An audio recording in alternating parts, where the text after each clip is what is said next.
आज हम air India flight 171 हादसे पर बात कर रहे हैं, ये जो हाल ही में हुआ। जी। ये बोइंग 787 ड्रीम लाइनर था, अहमदाबाद से लंदन। और हमारे पास जो जानकारी है वो उड़ान के विवरण, असर, हताहतों की संख्या, शुरुआती जांच और कुछ मानवीय पहलुओं से जुड़ी है। मकसद यही है कि समझे कि हुआ क्या असल में। बिल्कुल। तो शुरू करते हैं। बात है 12 जून 2025 की। अहमदाबाद से टेक ऑफ के कुछ ही मिनट बाद हाँ, फौरन ही। पायलटों ने मेडे कॉल जारी की। कई तकनीकी दिक्कतों की रिपोर्ट थी। हाँ, और ये मेडे कॉल और फिर विमान का मुश्किल में पड़ना, ये सब टेक ऑफ के तुरंत बाद हुआ। मतलब बहुत जल्दी। विमान मुश्किल से शायद 450 फीट तक ही पहुंचा था जब उसका रैम एयर टर्बाइन मतलब रैट वो खुल गया। रैट, ये तो इमरजेंसी पावर के लिए होता है ना? हाँ बिल्कुल, ये एक इमरजेंसी बिजली का उपकरण है और सिर्फ 450 फीट पर रैट का खुल जाना ये बहुत ही असामान्य है।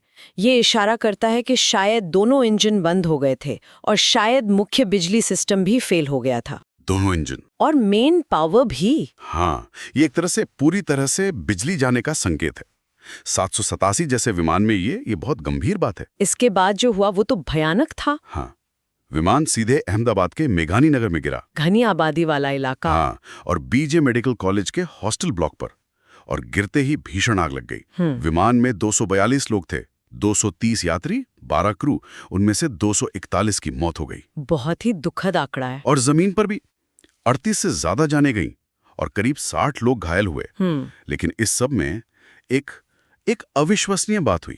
सिर्फ एक व्यक्ति बचा। हाँ, ये कहानी तो है। ब्रिटिश नागरिक विश्वास कुमार रमेश, सीट 11A पर थे। उन्हें बस मामूली चोटें आईं। उन्होंने खुद इसे चमत्कार कहा है। बताया कि विमान उनके पीछे फट गया। सोचकर भी अजीब लगता है। बिल्कुल। अब जांचकर्ता जो है वो इसी पर ध्यान दे रहे हैं, ये दोहरा इंजन फेलियर कैसे हुआ और GE/GNX इंजनों से जुड़ी जो बिजली की समस्या की आशंका है उस पर का विश्लेषण चल रहा है। उससे काफी कुछ पता चल सकता है, जैसे फ्लैप्स की क्या पोजीशन थी, लैंडिंग गियर का क्या हुआ, ये सब। और ये भी है कि ये बोइंग 787 का पहला फेटल हादसा है ना? हाँ, पहला हल लॉस जिसे कहते हैं। ये इस विमान के लिए एक दुखद मील का पत्थर तो है ही, साथ ही ये भारत की सबसे घातक विमान दुर्घटनाओं में से एक बन गया है। तो ये जो DGCA ने फौरन एयर इंडिया के सारे 787 ड्रीम लाइनर के निरीक्षण का आदेश दिया, हाँ। ये सामान्य है या ये दिखाता है कि चिंता ज्यादा है? देखिए, ये एक एहतियाती कदम तो है ही, लेकिन हाँ, क्योंकि 787 का सेफ्टी रिकॉर्ड अब तक बेदाग था, तो ये जरूर दिखाता है कि स्थिति कितनी गंभीर है। वो सुनिश्चित करना चाहते हैं कि कहीं कोई सिस्टमैटिक प्रॉब्लम तो नहीं है। सही है। और पीड़ितों की पहचान का काम भी चल रहा होगा? हाँ, वो चल रहा है। अहमदाबाद के अस्पतालों में DNA और डेंटल रिकॉर्ड्स का इस्तेमाल हो रहा है। ये काफी जटिल प्रक्रिया है। और इन आंकड़ों के पीछे वो मानवीय कहानियां, जैसे लॉरेंस क्रिश्चियन की बात सामने आई। हाँ, वो अपने पिता के अंतिम संस्कार के लिए UK से भारत आए थे और इसी फ्लाइट में थे। बहुत दुखद। इस पर प्रतिक्रियाएं भी काफी तेजी से आईं। प्रधानमंत्री और गृह मंत्री अहमदाबाद गए।